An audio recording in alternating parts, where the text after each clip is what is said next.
Messi, Ronaldo এবং এমবাপ্পের মতো ৩ মহাবিশ্ব তারকাকে দেওয়া হয়েছিল খুনের হুমকি। তারা যদি ২০২৬ বিশ্বকাপের যেকোনো দল যদি ট্রফি নিতে পারত, তাহলে তাদের দলকে খুন করা হতো এবং দলের বিভিন্ন যারা পপুলার এবং ভালো খেলে তাদেরকে কিডন্যাপ করে রাখা হয়েছিল। তাদেরকে বলা হয়েছিল, তোমাদের টিম যদি ম্যাচ জিতে তাহলে তোমাদেরকে খুন করা হবে।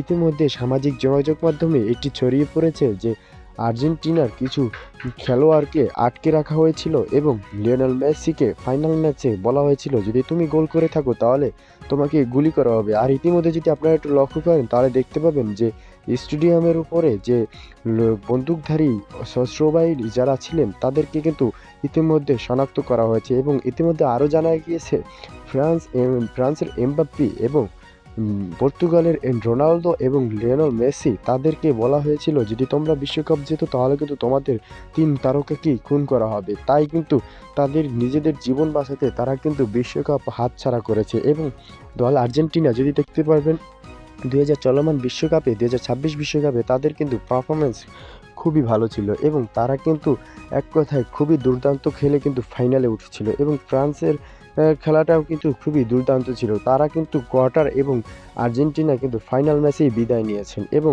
ক্রিস্টিয়ানো রোনালদোর কথা যদি বলতে যান তাহলে বলবেন যে কেন তারাও কিন্তু ইচ্ছাকৃতভাবেই তাদেরকেও হারানো হয়েছে।